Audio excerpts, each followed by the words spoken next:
નમસ્કાર દર્શક મિત્રો, હું છું પરમાર અનિશા. તમે જોઈ રહ્યા છો લોકસામના ન્યૂઝ. તો જોઈએ આજના સમાચાર.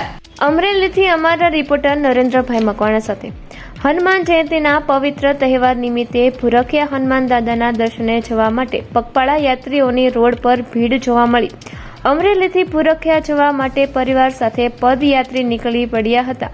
અમરેલીથી લાઠી જવાના રોડ પર એટલી બધી ભીડ જોવામાં આવી કે ટ્રાફિક જામના દ્રશ્યો જોવા મળી રહ્યા હતા. આ રોડના ટ્રાફિકને અમરેલી બાયપાસની બાબરા અને ચાવંડથી બાબરા થઈને અમરેલી આવતા ટ્રાફિકને ડાયવર્ટ કરવામાં આવેલ. મોટા વાહનો માટે આ રૂટ પર નો એન્ટ્રી લગાવવામાં આવી હતી. અમરેલીના પોલીસ જવાનો સતત ટ્રાફિક કંટ્રોલ કરી રહ્યા હતા અને રસ્તા પર પદયાત્રીઓની સુરક્ષામાં સતત પેટ્રોલિંગ કરવામાં આવતું હતું. આ સમયે અમરેલી પોલીસની બહુ સરસ કામગીરી રહી. આ આખા રૂટ પર પગપાળા યાત્રીઓની સુવિધા માટે અનેક સેવાભાવી સંસ્થાઓ દ્વારા અનેક જાતના સેવા કેમ્પ ઊભા કરવામાં આવ્યા હતા, જેમાં શરબત, ઠંડા પીવાના પાણી, નાસ્તામાં ભજીયા, ગાંઠિયા અને ફ્રૂટ ડીશ તેમજ જમવા નાસ્તા માટે ફ્રી સેવા આપવામાં આવેલ.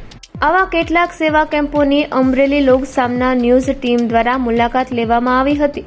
નિસ્વાર્થ ભાવે આવી સંસ્થાઓ પદયાત્રીઓની સેવા કરતી હોય છે. ઠેર ઠેર આવા કેમ્પોથી પદયાત્રીઓને પણ પદયાત્રાનો ઉત્સાહ જળવાઈ રહેતો હોય છે. આ હનુમાન જયંતિએ મોટી સંખ્યામાં લોકો પોતાની શ્રદ્ધાથી પદયાત્રા કરતા જોવા મળ્યા હતા. અમે આ સેવા ટેન્ટ ભૂરખિયા પદયાત્રીઓ માટે છેલ્લા 22 વર્ષથી કરીએ છીએ.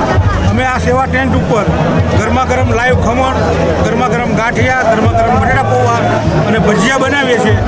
સૌથી મહત્ત્વની વાત એ છે કે આ ટેન્ટ પર કોઈ એક ગ્રુપનું નામ નથી, નામ વગર જ અમે ચલાવીએ છીએ. જે લોકો આવે સેવા કરવા એ તમામનો આ ટેન્ટ છે અને 22 વર્ષથી આ રીતે ચાલે છે.